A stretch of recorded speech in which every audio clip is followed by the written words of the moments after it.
Hello everyone. Thank you for joining us today for the Red Hat session. We hope you all are doing good. Kindly bear with us if we face any technical difficulties as most of us are operating out of home networks and those are under severe strain given the situation we all are going through right now. However, we have taken all the necessary precautions to make sure your experience is smooth and flawless today. And our today's webinar topic is Red Hat OpenShift pipelines using Tecton. I would urge all the participants to post your questions in a Q&A box, which will be answered by our host at the end of the session. Please note, time permit, we will answer as many as questions and rest will be addressed after the session one-on-one basis via email. Thank you for joining. I'll hand over this call to Mr. Vaibhav. Over to you, Vaibhav. Thank you, Thanu. I hope you can hear me loud and clear. Hello, everyone. Welcome and thank you for joining today's OpenShift Pipeline webinar. My name is Vaibhav Jain and I am accompanied by my colleague, Mr. Bhavani Singh. We both are part of Solutions Architect team at Red Hat India. During next 60 minutes, we will be introducing and discussing the benefits of OpenShift pipelines. We have also planned a live demo of OpenShift pipelines to give you a quick glimpse of new features and functionality it provides. So let's begin. And the first, kind of question which comes into mind is why are we talking about it and how does it help anyone? Well, in our experience, if you have built a software, if you have built a beautiful feature as a part of your application, until you roll it out to production and put them in the hand of your audience, it could be your clients, it could be your partners, or it could be internal audience as well, like your employees and so on. So until you do that, right, it's of no use. And you might want to do that before your competition gets the hint that what are you trying to release, or maybe they are also working on something and they are able to release faster than you are, right? So the business value relies, or rather lies, in the quick release of the new features and the functionalities we are building upon. And the other aspect of releasing those new set of features as quickly as possible is to keep and maybe enhance the user experience of your audience. Keeping your solutions kind of bug free is also very important from the life cycle of your application point of view. And the bigger question is that how do you do it? Well, I'll say the answer is entirely not new, right? I'm sure many of you have already heard or worked upon on some sort of CI/CD solutions. CI/CD solutions have existed for some time and have been very helpful providing solutions to these kind of problems. But as we all understand, the world and the technology landscape, like always, is evolving, and the industry feels that there is a need to evolve CI/CD also in alignment of microservices, containers, and DevOps. And if you really notice, you will see that one of the main factors behind adoption of containers and microservices is deliver applications faster. And that's where Red Hat OpenShift Container Platform helps organizations to achieve not only this release of the faster, release of your features and functionality at a very faster pace, but there are many other business features, business benefits, which also it kind of enables you. What is OpenShift Container Platform? It's a pre-caged, kind of a tested, solution where it has got many components available out of the box, so that you don't have to struggle making them work together. Idea is that you should focus on delivering your kind of business objectives and let platform provide and manage these things for you so that you can innovate at a much faster pace. At a high level, OpenShift provides many feature and functionality, but in the interest of time, what I will do, I will just simply categorize them as illustrated here in this presentation.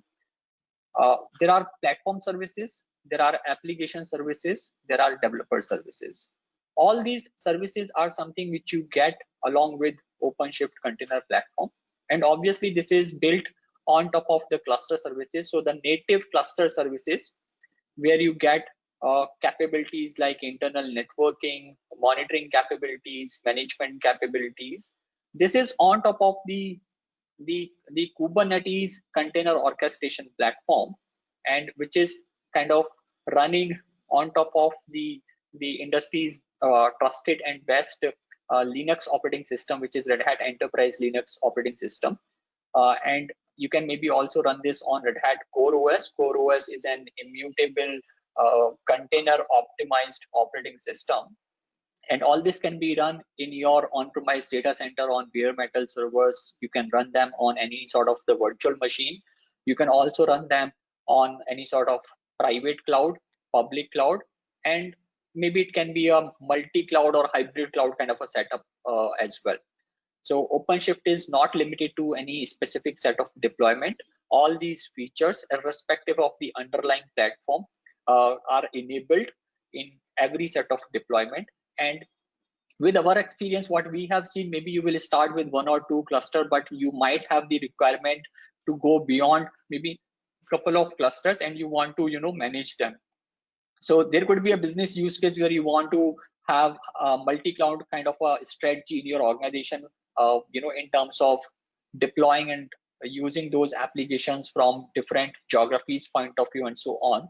So from that point of view, we also have enabled a capability which is multi-cluster management, which kind of gives you the flexibility that from the single pane of glass, you can easily with a single click deploy and manage your applications, deploy and manage your clusters, make them compliant with your security policies and so on. So all this is possible with the help of this OpenShift container platform.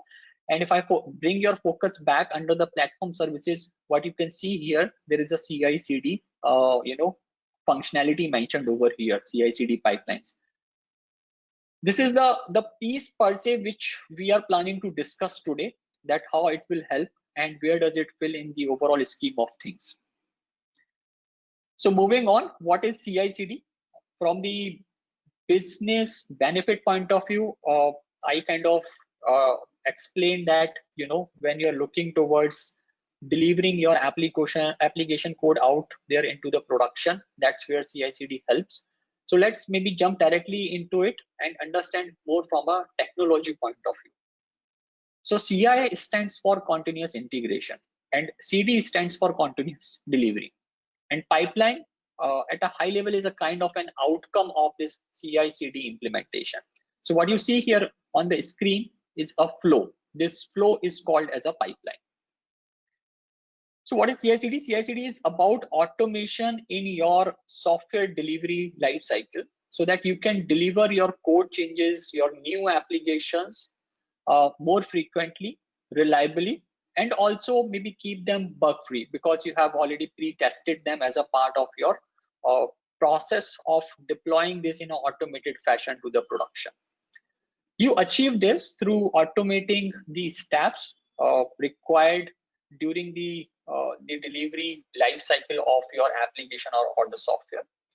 You can create a single end-to-end pipeline for the delivery of such softwares, or you can have maybe multiple pipelines for different sort of phases and you can combine them together. So it's a very flexible kind of a approach which you can adopt as per your business requirement. The end goal of CI/CD is faster software delivery and increased quality due to repeatable, predictable, and consistent nature of the delivery processes.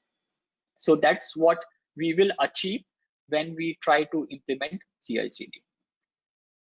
Does that mean that all this is limited to only maybe, let's say, single setup where I'm running this CI/CD pipeline, or can I take this to maybe my multi-cloud, multi-data center kind of an approach where with a single click I can release or roll out my application to multiple clusters I am hosting.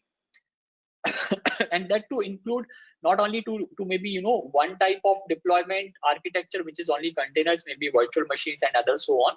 So all that is very much possible with the help of this continuous delivery.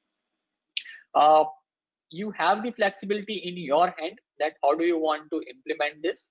What it provides when it comes back to OpenShift and the pipelines running on OpenShift is that with the help of the containers, we streamline this process and we hide away all that complexity which otherwise you may run into.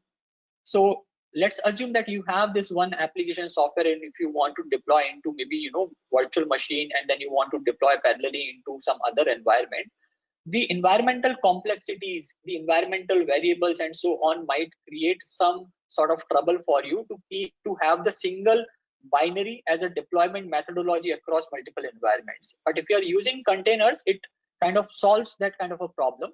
And along with OpenShift, it gives you the consistent experience. So when you talk from a hybrid or a multi-cloud point of view, you get that confidence that the single binary which you have created maybe on a developer machine is something you can roll it out to the production. Now, while you can do the continuous development, the question which comes into my mind that how will I be kind of be always sure that it is going to work in 100% fashion. There is no bug in between, there is no technical challenges in between and so on. That's where the continuous integration comes into the picture. So what the CI does, CI helps you test your application code for any breaking changes, code smells, older or maybe non-approved library versions, and many other such use cases which you can do as a part of your CI pipeline. So you do the CI and then you do the CD.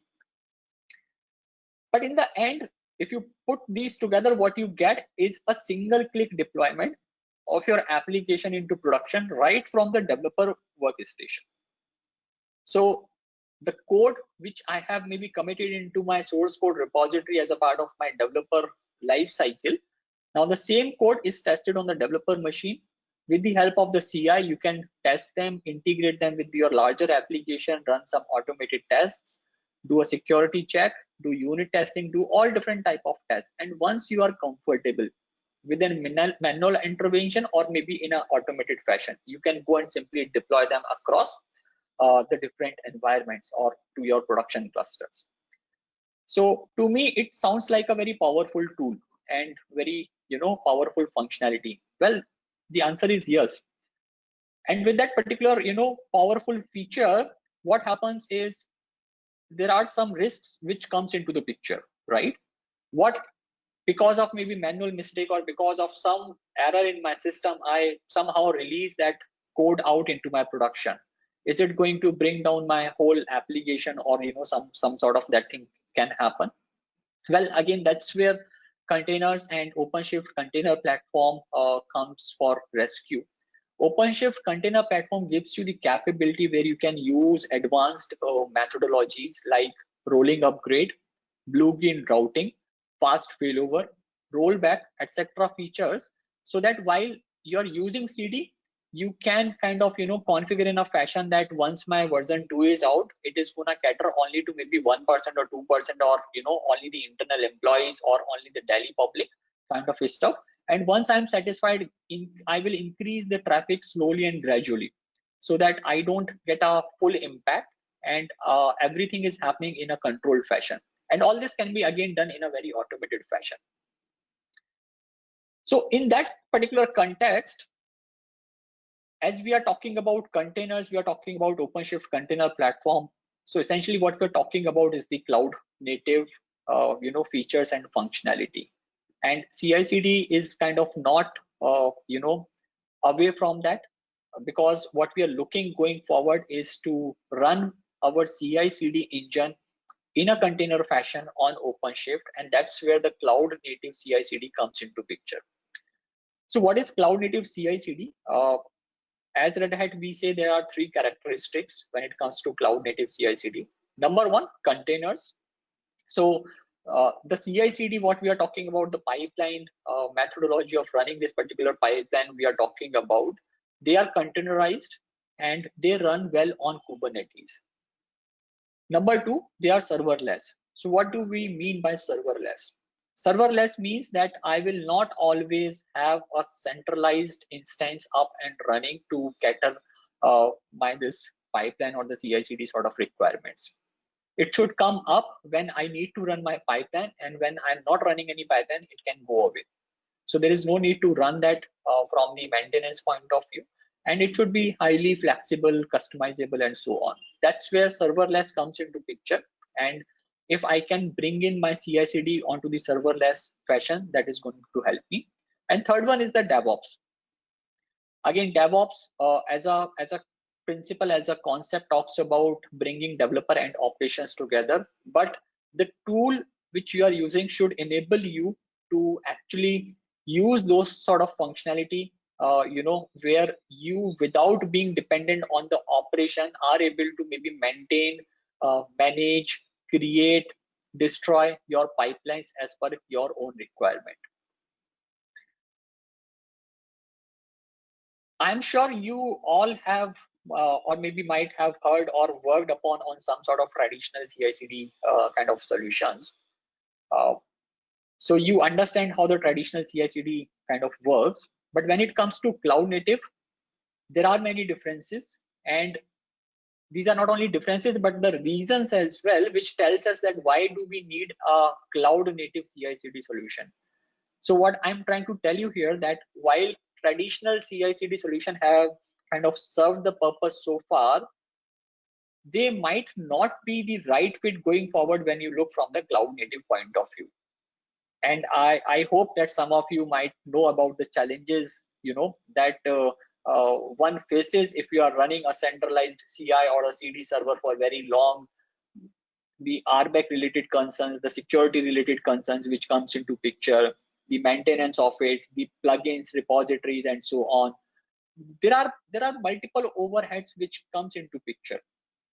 While on the other hand, when you look from a CI or from a cloud native point of view, cloud native is more like a very flexible system, a scalable system.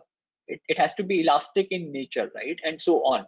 So it's not like always on where my operation people or team is maintaining that server. Cloud native talks in terms of containers, while the traditional CI/CD servers have been more like a persistent kind of a solution which exists for very long in your organization. And when it comes to provide that functionality to multiple teams, you might end up having either multiple instances of the CI or the CD server, or you can have one centralized console, but then it becomes pretty complex to manage and provide the resources to individual teams. So let me introduce here one of the prominent, leader in the cloud native CI/CD solution space, Tecton. Now, I'm sure you might have heard about Tecton as the cloud native CI/CD solution. So it might not be that new to you, but I think it has reached up to a level where it is becoming so mature, where now enterprises can start having this particular solution in their production kind of a environment. On the other hand, Jenkins is also a pretty good solution, and as I've been saying, it has been able to serve the purpose so far. And just for your information, Jenkins is part of OpenShift container platform, available as a part of the catalog free of charge to each and every client of OpenShift container platform. Now, what we are trying to do here is we are trying to give you an option. So people who are pretty happy with Jenkins can continue running Jenkins, but people who are looking more towards the cloud native environments and wants to enable their organizations more towards the DevOps approach, our understanding and our recommendation will be to move towards the OpenShift pipelines. And that's where OpenShift pipeline comes into picture. OpenShift pipeline is based on these 5 principles. So number 1 is Kubernetes native declarative pipeline. What it means is that this particular solution, which is OpenShift pipeline, should be able to use the OpenShift native functionalities, native configurations in YAML fashion, and so on, to help you implement the pipelines in your environment. Number 2, serverless, with no single server to share and maintain. And as I've been telling again and again, right, it has to be container based deployment. And when I say container, it has to be an isolated container, so that when it comes to maybe true multi-tenancy scenario, I need not to share my container instances or other stuff with any other teams or project owners or the departments or maybe other organizations if it is a hosted solution. So it should be able to provide me the whole solution to run in a container fashion. Fourth is standard and portable to any Kubernetes platform. The way we are doing is with the help of the CRDs. CRDs are custom resource definitions and the YAML files, which you can simply take and port them onto any Kubernetes platform out there. So it's a true portable solution, and it is developer friendly. So you can build and deploy pipelines right from your choice of IDE, a web interface, or CLI. And all whatever we have been speaking so far, whatever we are going to show from a feature and functionality point of view, all this is tightly integrated, natively integrated with the OpenShift container platform consoles. OpenShift platform gives you two type of console. One is the administrator console and second is the developer console. And the pipeline, the OpenShift pipeline is natively integrated with both the consoles, so you don't have to do anything else. You can simply use the available beautiful user interface to quickly create those pipelines, and we're going to do a live demo, so we will show you how easy it is actually to do this. So right now it is under technology preview, and we are working towards making it generally available pretty soon.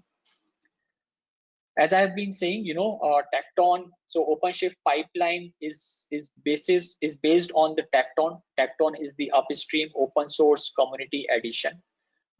This is on which we have created this OpenShift pipelines.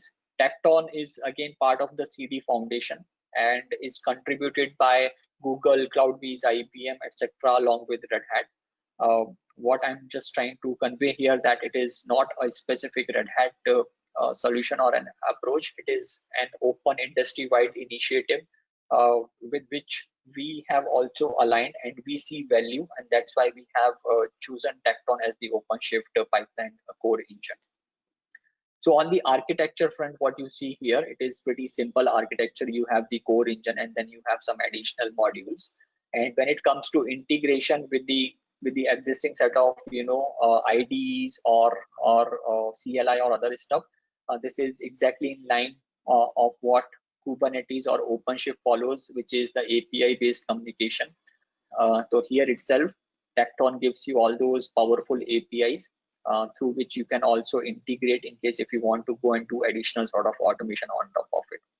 And all this is again running on OpenShift in an operator fashion.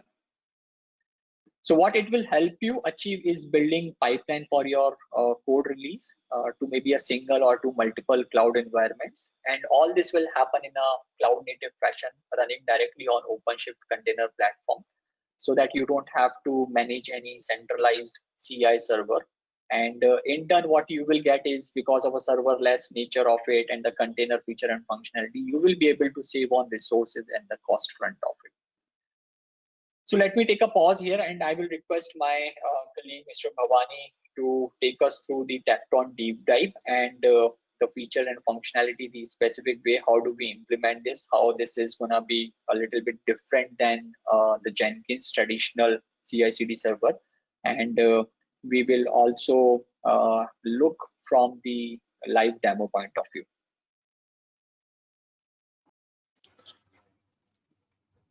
Hi, very good afternoon, everyone. So Vaibhav, I hope I'm audible. Yes, Bhavani, I can hear you well. Yeah, sure. All right, so I'll quickly start. Just give me a moment. I'll start presenting my screen as well.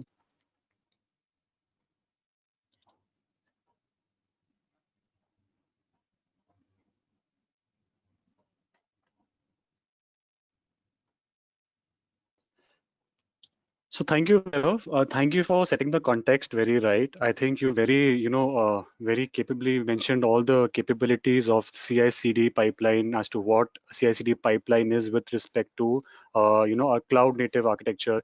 So, like you've set the context of Tekton. So I will now, proceed in the direction of totally what Tekton is and how what OpenShift pipeline is. So just to give a crux of it. So Tekton is an upstream project. It is an open source upstream project, which is basically being utilized by OpenShift pipelines.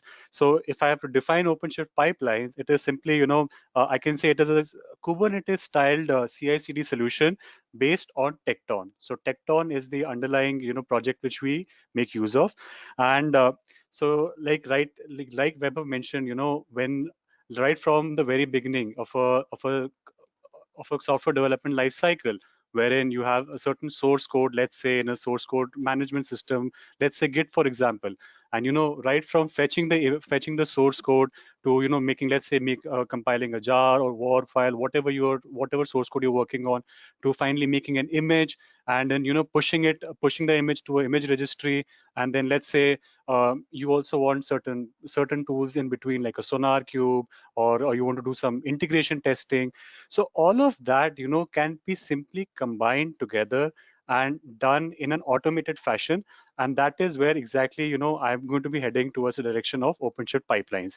So like I said, OpenShift pipeline, basically it'll help you automate all of these steps. And based on Tekton, how we do it is what I'm going to be covering in the next 25-30 minutes.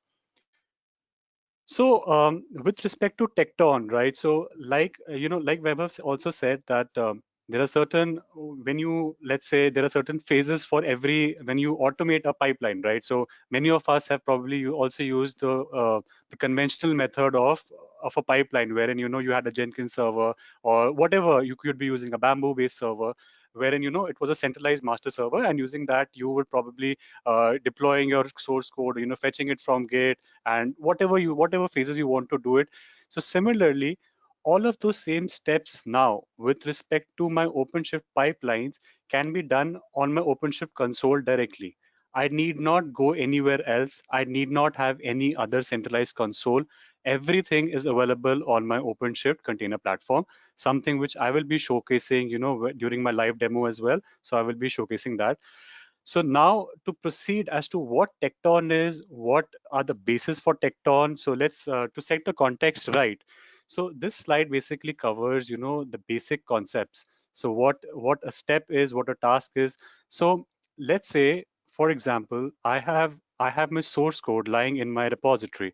Now I want to fetch that source code and let's say package it, and using a Maven build or whatever source code it may be. So that could be simply defined as a step, right? So that is one step. Now let's say on top of it, I also want to execute certain shell scripts alongside with it in the same phase. So that could be another step. So similarly, a collection steps are basically the very granular modules, and when I combine one or more steps together, they form a task.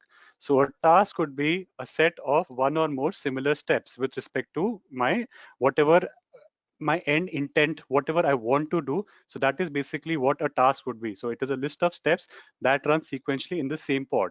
So just to set another context, right? Containers, they reside within pods. So like, if I have a pod could have one or more containers. So that is just a OpenShift terminology, which I wanted to touch base upon. Something again, I will be showcasing in the demo later on. So now let's say I have three tasks, right? So task one simply goes, it fetches my source code from GitHub and finally makes an image out of it. Task two would be to, let's say I now want to run a code analysis on it. And then I also want to do a code integration or an integration testing on it. So all of these, they could be different tasks. So I could categorize them as, let's say, task one, task two, task three, whatever you want, you want to put in your pitch in your pipeline, you simply define it as a task. Now, and these tasks have various steps, right? And these steps, please remember, they run sequentially. So now let's say I have 10 tasks, and now the biggest thing is, okay, you know what, I have 10 tasks now. I want to proceed in a manner wherein I want my task T3 to run after task T5 and T7 to run after T8. So how do I go about it? So then we have something known as a pipeline, wherein I simply mention, okay, fine. By default, what happens in a pipeline is all the tasks are executed parallelly. But if I want a sequential flow, then I can simply put a condition of run after. So let's say I want T1 to run after T3. So after I define my task T1, I'll simply put a condition run after name of the task T3. So then only when my T3 has been executed successfully will my T1 then run. So that is, that is the flow of a pipeline. So that is how you define everything in a pipeline. Then we also have something known as pipeline resources. Now, what are pipeline resources? So, like I mentioned, I have a GitHub repository wherein my source code is lying. So that is basically an input. Where do I fetch my source code from? So that it requires an input. So I define it in a pipeline resource. Now, once let's say I use my source code, I built a container image. Now, where do I keep it? I want to deploy that container image somewhere, right? So is there an internal registry where I can store it? So that is, that would be my output. So where exactly do I want to store the image?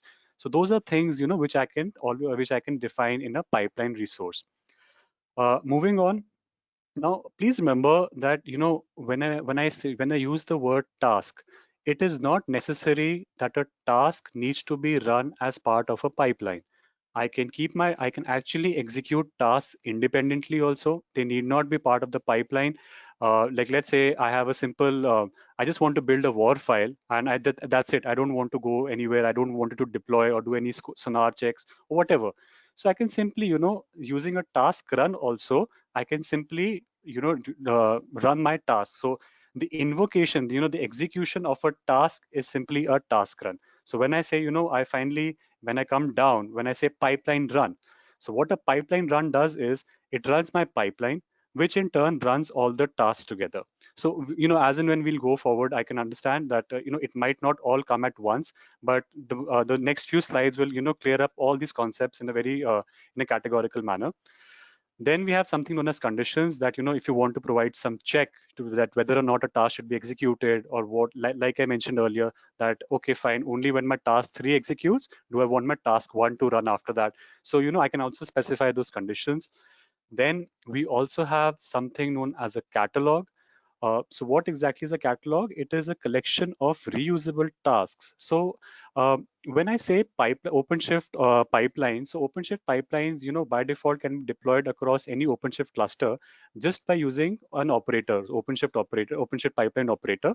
And when I install the operator, what happens is I also get a set of cluster tasks. So these are tasks such as a git clone task or a Maven task, which by default are reusable across multiple tasks. You can reuse them multiple times basis the parameters you assign them or basis the resources they need. So, the generic information would be within these tasks. And let's say you want to provide a source image or whatever. So all of that information can be provided as parameters. Next, so all of this has now been automated. Like, let's say if I take an example now, so I have my source code. Let's say since my name is Bhavani, my repository in GitHub is called Bhavani Udising, and my Bhavani Udising repository, there's my code is lying. So when I started my pipeline, what it did was it fetched the source code from there. It did a code analysis. After the code analysis was successful, it built an image. Then there was some integration testing which took place, and then I finally stored it internally on my image registry, on an internal registry, and I deployed the application. Now let's say there's a use case wherein I check in some more code. Like, okay, fine, I checked in some more code directly.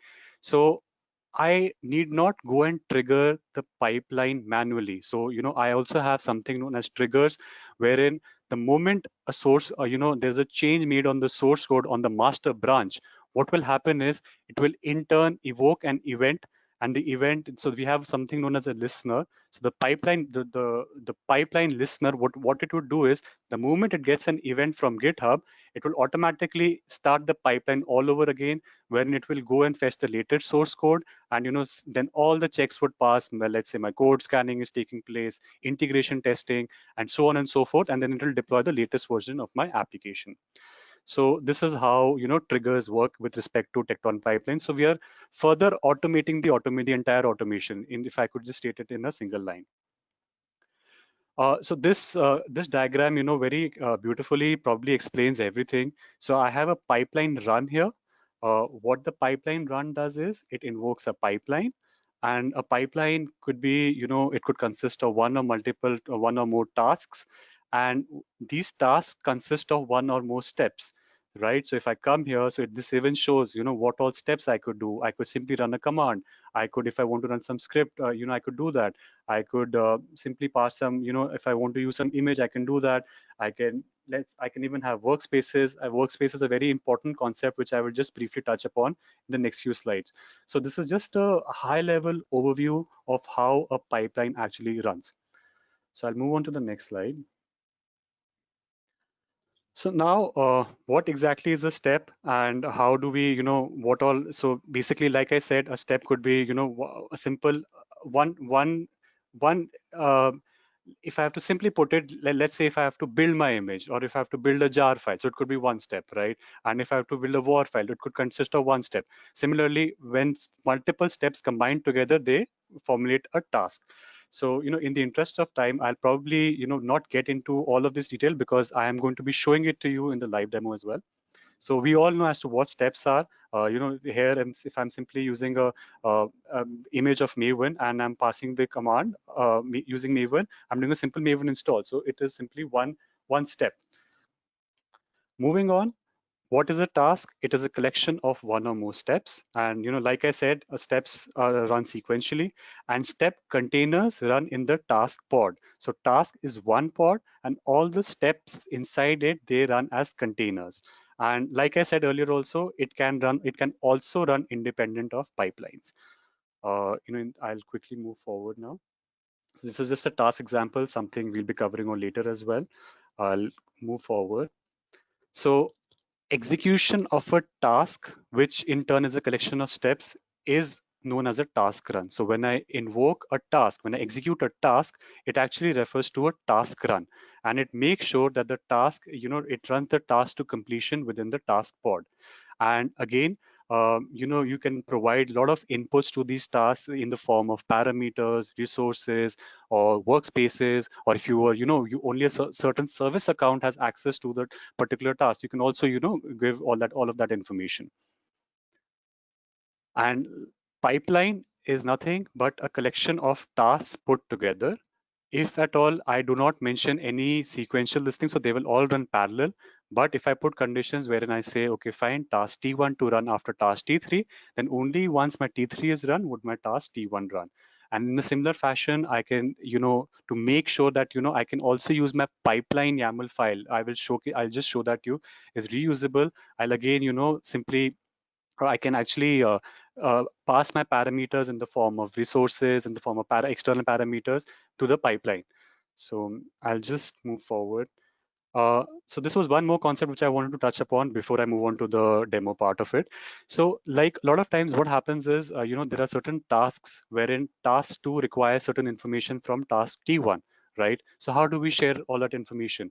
So by default, containers, they are ephemeral in nature, that, they do not store data. Like if a container goes down, the next time it comes up, it will not have the data. So for that, we have something known as persistent volume, which plays a very important role to make sure that the data is stored, and the next container which comes up will automatically fetch the data and will be in the same state as the previous container. So in this case also, we have something known as a workspace, wherein task T1 and task T2 are making use of the same workspace, which in my case is the MYW, my workspace. And if task T1 has certain information, it can simply put it here, and task T2 can simply share that, utilize that same information from it. So it is more or less used in cases of large data, wherein you are probably storing some binaries or some report or something of that sort. Conditions, I said, run after something. I'll not, I'll quickly glance over this as well.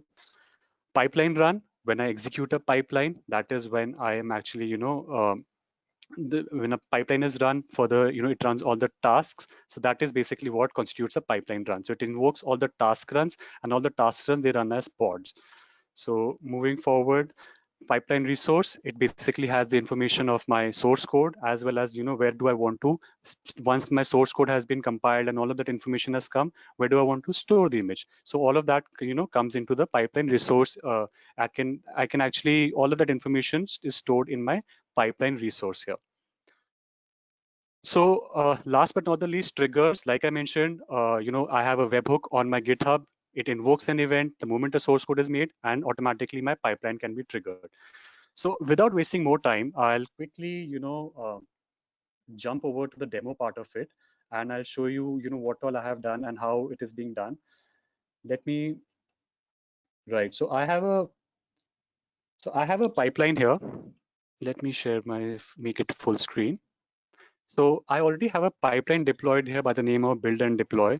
So I actually made it using YAML files, but using the console, if I have to talk about the console, right, I can actually also use it simply, if I come here, create pipeline, I have an option of using the UI, and let's say I want to first do I'm actually git clone. This is my first task. Then, I also want to add a task of, let's say, code analysis.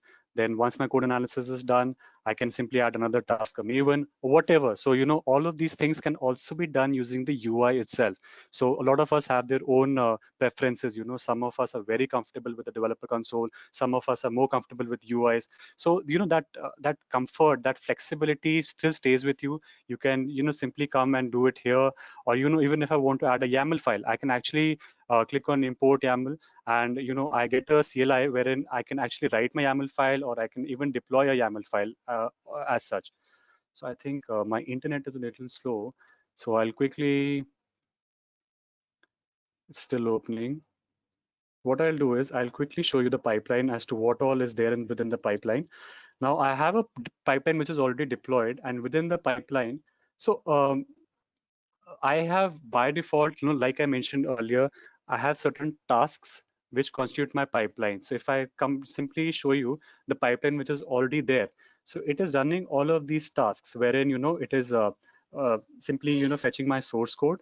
Then it is doing a integration testing, a code analysis, then it is applying certain manifests, and then an update deployment. So these are the tasks which I have added here, by default in the interest of time. And now if I quickly come here, so pipeline resource is basically all of the information. So where does my API? So I have to, I'm going to be deploying two applications now. I've deployed two applications here. So my front end and back end. So what is the front end source code? What is the front back end source code? Where exactly does the front end image go and reside in my image registry? Similarly, where exactly does the back end image go reside? So all of that information comes under the pipeline resources. Now, if I come to pipeline, and I'll quickly, so if I click over here, so this is what my pipeline looks like, where it will first build the image. Then after that, there's a integration testing and a code analysis, which is done. Once that is passed, when both these steps are passed, only then does my apply manifest task, come into place. And then finally, I simply deploy the application. And, since I was doing certain integration testing, there are certain files, certain load testing, which I was doing to make sure that all of those files are cleared. I simply added another cleanup resource task. So this is what the pipeline looks like. And so I now have the option of, if I want to start the pipeline, I can simply, click on start, and, I can pass the parameters here. So if I, let's say, my vote API, so I had two applications, like I said, one would serve as the front end, another would serve as the back end. So if I have to simply click here, so I can simply go here, and vote API is my back end here. So if I quickly click here and I click on start, what will happen is it will deploy my latest, it'll fetch the source code, and it will again, by default start the pipeline and everything. In this example, what I'm going to do is, since I've already invoked the webhook, I actually wanted to showcase how, when I actually make a change in my source code on my Git repository, how my pipeline automatically starts. So that is something I wanted to touch base upon. I'll just quickly, so as of now, before I go there, two major things I wanted to touch base upon. One, when I talk about OpenShift in terms of pipelines, of OpenShift pipelines, so how do I deploy OpenShift pipelines is simply using an operator. If I come here to the operator hub, we have multiple options of deploying multiple things over here. And all I need to do is, I can simply click on pipelines operator, and simply, once this is deployed, so if you see here, my pipeline operator is already deployed. It just takes 2 to 3 minutes. And the moment it is deployed, I can see a pipeline across every project over here. So if you see here, my tasks under the project OCP pipeline deploy, which is apply manifest cleanup resources, will not be the same under another project. Now, let's say if I came and selected build Liberty Rest. So this is another task. This is another pipeline of another project. So you see, there's the multi-tenancy part is also covered in a very beautiful manner, and there is project isolation. You need not, let's say there are multiple teams, you're deploying multiple applications on their namespaces or on their projects. They will not interfere with each other, and they are all very secure. So what is happening in project Liberty-Rest will not know what is happening in my other project, which is basically OCP pipeline deploy. So that multi-tenancy part has been catered for, already catered for, using my using my OpenShift container platform. Now another thing, like this is what I showed you, and one more thing which I basically wanted to touch base upon was clustered tasks. So these clustered tasks by default are installed when the moment I install my OpenShift pipeline operator. So by default, there are certain reusable tasks which I can make use of. Like let's say in this case, since when all of us are familiar with git clone. So git clone is just a reusable cluster task wherein all I need to give is the parameter of the source code. Okay, fine. This is where the source code is residing. Fetch it from there. So it is a task which can be directly used. Similarly, I have something for Maven, and I have multiple cluster tasks here which I can actually make use of. So now that we know what how isolation is being catered for, and what all other different parameters, let me quickly come and invoke the pipeline using a webhook. And so as of now, what is happening is, this is my application which I had deployed. And if I quickly come here, so this is the application which is already deployed. So what I'll do is I'll quickly change this line over here, and I'll show how my entire pipeline using a webhook would get triggered. I'll quickly do that in the interest of time. So I come here, and let's say I go on to edit.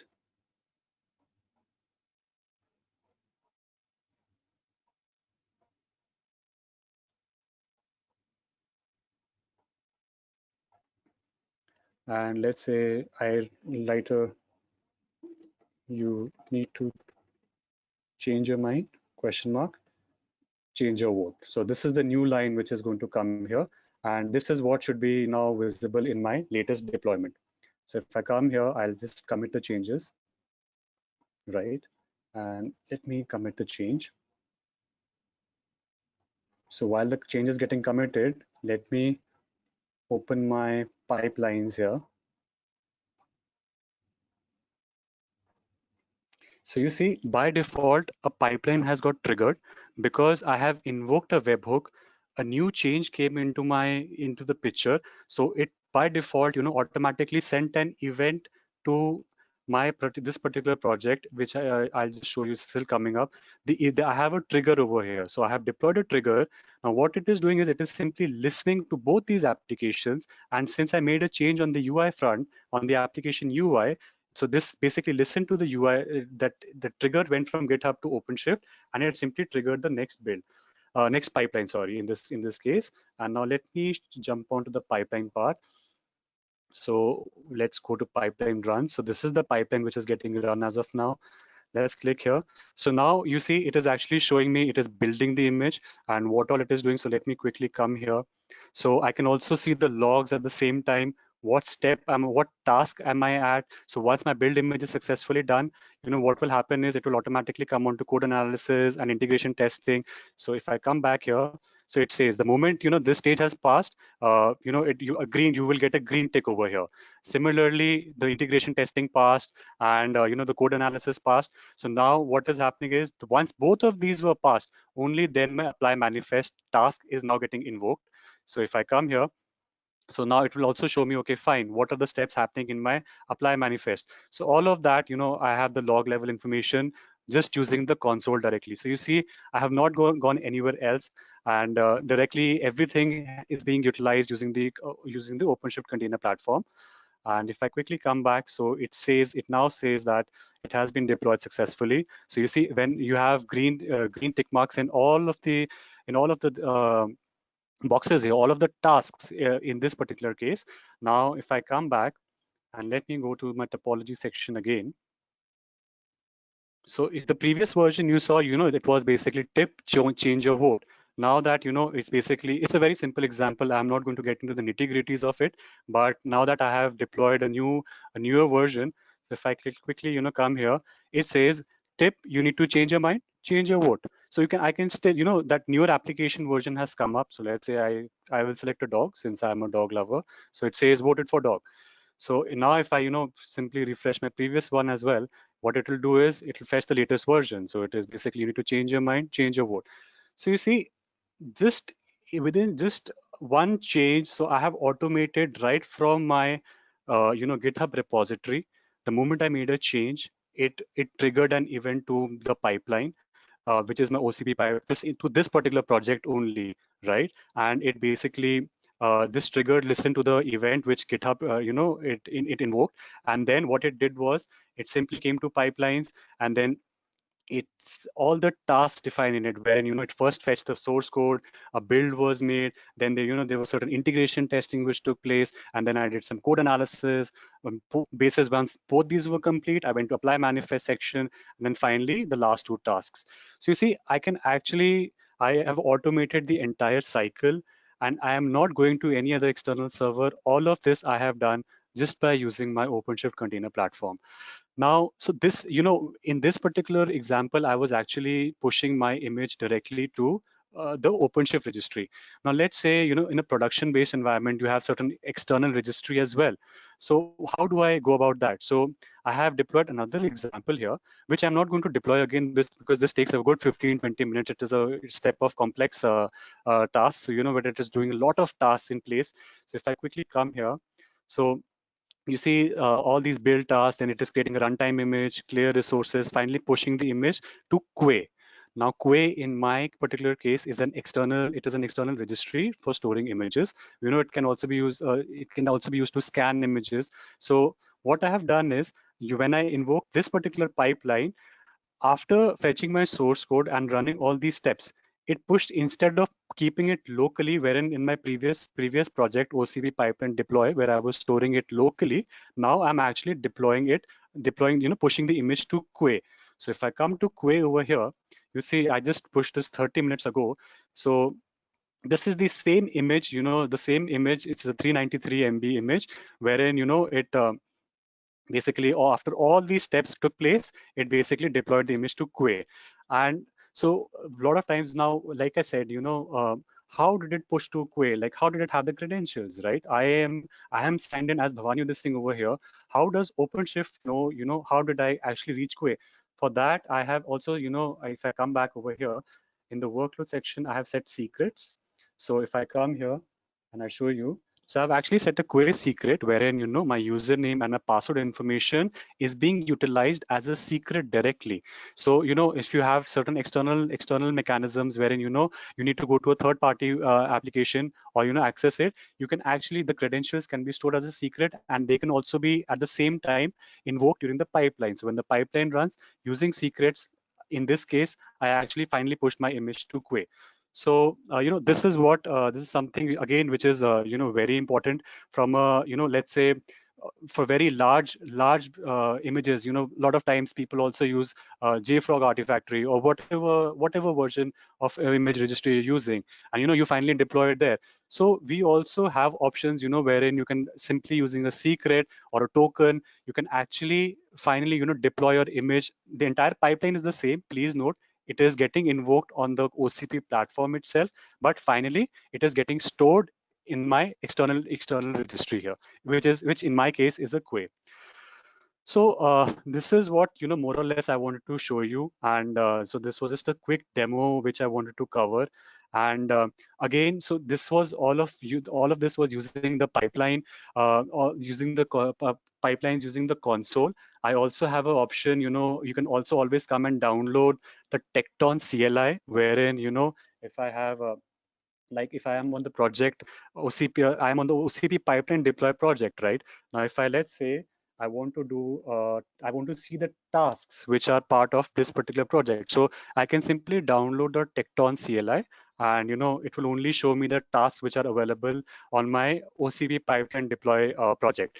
So I have options of deploying the pipeline directly from the web console as well. as well as from using a Tekton CLI. Let's also take the example of, I say, okay, Bhavani, I am not using any of these. I have my own IDE. So are you giving support for that as well? So I would say yes, I am also doing that. And let me quickly jump onto that slide. So we also give a lot of plugins, IDE plugins, which can be integrated with your OpenShift container platform. And the moment you check in your source code using the IDEs, a pipeline can be triggered in a similar fashion, the way I did so far. And these plugins also help you in a similar fashion, like I showed. If I want to deploy a pipeline wherein I can, let's say, task 1 comes first, then task 2 comes second, so on and so forth. That design can also be done using the IDE extensions. So this was all that I wanted to cover from a Tekton deployment, from an OpenShift pipeline deployment per se. That's all from my side. Thank you very much for all your time, and I will leave it back to Vaibhav and Thanu.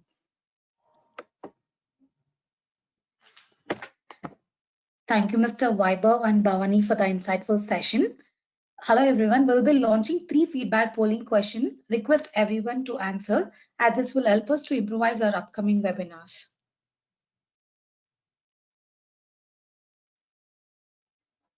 Thank you, Bhavani, Thanu. Bhavani, do you want to take maybe a couple of questions?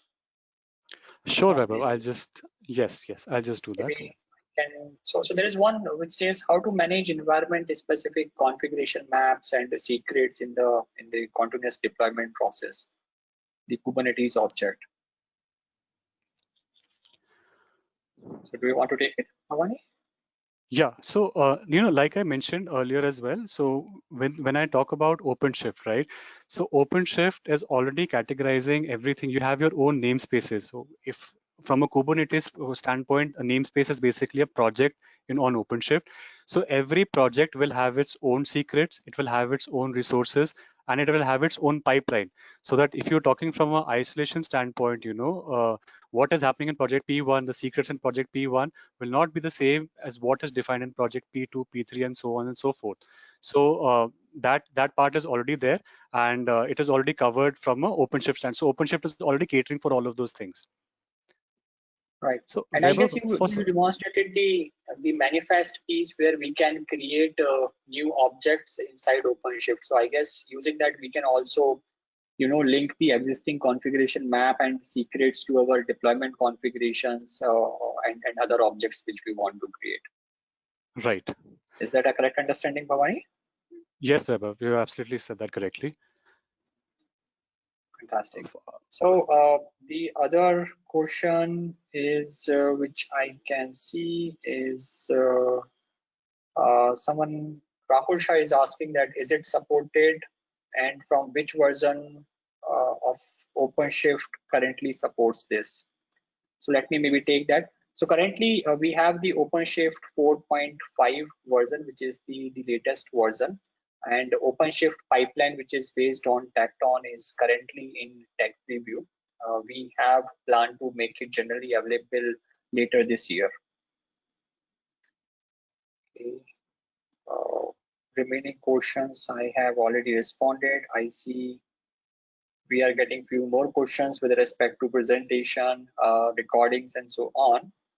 So Thanu, please correct me if I'm wrong, but my understanding is that this session is being recorded, and we will share the presentation and the recording with all the participants later through one-on-one emails. Okay. That's correct, Vaibhav. That's right.